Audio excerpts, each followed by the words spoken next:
اس لیے اور بعض نالائق ایسے ہیں کہ ان لوگوں نے یہ پھیلا دیا کہ میاں بیوی دونوں الگ رہنا ہے، محرم کے پورے مہینے میں الگ رہنا، نہیں تو محرم کے 10 دن میں تو میاں بیوی کو الگ رہنا ہے۔ اگر کوئی میاں بیوی محرم کے 10 دنوں میں ملے، اب جو بچہ پیدا ہوگا ان کے ملنے کی برکت سے وہ بچہ ہوتے ہی مر جائے گا۔ ان کا خیال یہ ہے، کتنے نہ جانے بچہ پیدا ہو رہے ہیں بھائی، کتنے، کیونکہ یہ محرم کا جو ڈھونگ ہے وہ جو 57 اسلامی ممالک ہیں وہ 4-5 ملک ہیں بس، باقی دوسرے ممالک میں کوئی جانتا بھی نہیں کب 10 محرم آیا کب 10 محرم گیا۔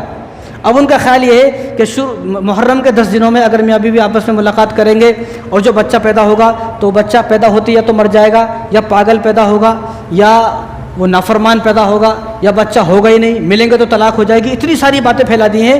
اب یہ جو ساس ہے انہیں اپنی بیٹی کو لا لیتی ہے، اور مشہور بھی ہے جب بیٹی کی شادی ہوئی تو پہلی جو محرم آئے گی وہ بیٹی کی پہلی محرم تو مائکے میں ہوگی۔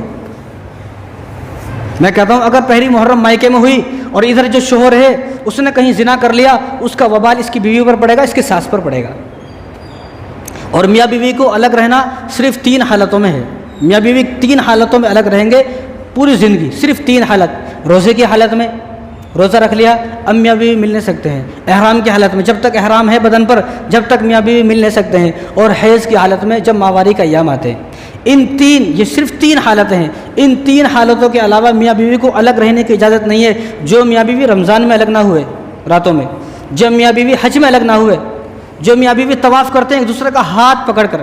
دنیا میں سب سے مقدس جگہ اگر کوئی ہے تو بیت اللہ شریف ہے، لیکن وہاں بھی حکم یہ ہے کہ آدمی اپنی بیوی کا ہاتھ پکڑے اور اس کو طواف کرائے، بیوی کا ہاتھ پکڑے اور طواف کرائے۔ ورنہ کتنے جانے لوگ ایسے ہیں جنہوں نے ہاتھ چھوڑا پھر بیوی پورے دن ملی نہیں، پورے دن نہیں ملی بیوی، اس لیے حکم کیا ہے؟ بیوی کا ہاتھ پکڑ کر طواف کرائے۔ ورنہ پوچھیں ان لوگوں سے جو میاں بیوی ساتھ میں گئے، ملتے نہیں۔ اب یہاں چھوٹا تو کہاں ملے گا؟ روم پر ہی ملے گا، کیونکہ یہاں ڈھونڈنا مشکل ہے، محال ہے، یہاں ڈھونڈ ہی نہیں سکتے، ناممکن ہے۔ اب وہاں اعلان بھی ہوتا ہے، سمجھایا جاتا ہے اگر کوئی گم جائے تو بیوی کو ڈھونڈنے کی ضرورت نہیں ہے، خاموش اپنے روم پر آ جائے، بیوی وہیں آ جائے گی۔ جو خادمین ہیں وہ وہیں پہنچاتے تھے آپ کی بیوی کو۔ اس لیے حکم کیا ہے؟ طواف کریں گے تو بیوی کا ہاتھ پکڑ کر۔ تو بیت اللہ شریف میں میاں بیوی الگ نہ ہوئے، رمضان میں الگ نہ ہوئے، مکے میں الگ نہ ہوئے، مدینہ میں الگ نہ ہوئے، حج میں الگ نہ ہوئے، اور کربلا میں الگ نہ ہوئے۔ کیا کربلا میں بچے پیدا نہیں ہو رہے کیا؟ جہاں مقام کربلا ہے جو ایران عراق کے اندر، وہاں بھی بچے پیدا ہو رہے، وہاں بھی حکم نہیں ہے اسلام کا کہ وہاں بھی میاں بیوی کو الگ رکھا جائے۔ تو یہ لوگ بڑے ظالم ہیں، دنیا کے سب سے بڑے ظالم ہیں یہ لوگ، جو یہ بولتے ہیں کہ میاں بیوی کو محرم کے 10 دنوں میں الگ رہنا ہے۔ تو اس لیے جو عورت اپنے شوہر سے ان 10 دنوں میں الگ ہو جاتی ہے، یا جو ساس اپنی بیوی کو بلا لی زبردستی، وہ اپنی بیٹی کو بلا لی ساس، تو ان دونوں پر اللہ تبارک و تعالیٰ کی لعنت برستی رہتی ہے۔ اگر کوئی بیوی شوہر کی اجازت کے بنا اپنے مائکے کو چلی گئی اور اس حال میں اس کی وفات ہو گئی، چاہے انہیں 5 وقت کی نمازیں نہیں، چاہے تہجد بھی پڑھتی ہو، دن میں یہ قرآن ختم کرتی ہو، اگر شوہر کی اجازت کے بنا مائکے چلی گئی، وفات ہو گئی، تو وفات کے فوراً بعد جہنم میں جائے گی۔ وہ کہاں جائے گی؟ جہنم میں، کیونکہ یہ شوہر کی اجازت سے نہیں گئی۔ اب اس کا مالک شوہر ہے، شادی کے بعد وہ چھوڑ دینا، وہ اس کا مالک شوہر ہے۔ تو باتیں بہت ساری باتیں دوسری طرف چلی جائیں گی۔ تو اس بیوی پر بھی لعنت اگر یہ چلی گئی محرم کے 10 دنوں میں، اس ساس پر بھی لعنت ہے۔ اس لیے لعنت اس لیے جب اللہ نے منع نہیں کیا، جب رسول اللہ نے منع نہیں کیا، تو تم کون ہوتے ہو منع کرنے والے؟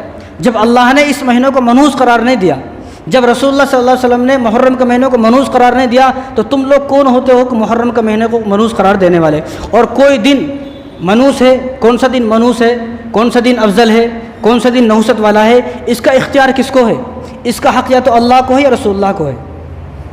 اللہ اور رسول اللہ کے علاوہ اس کا حق کسی کو نہیں ہے کہ کوئی آدمی اپنی طرف سے یہ بولے کہ بھئی یہ وقت منحوس ہے، یہ مہینہ منحوس ہے، یہ دن منحوس ہے۔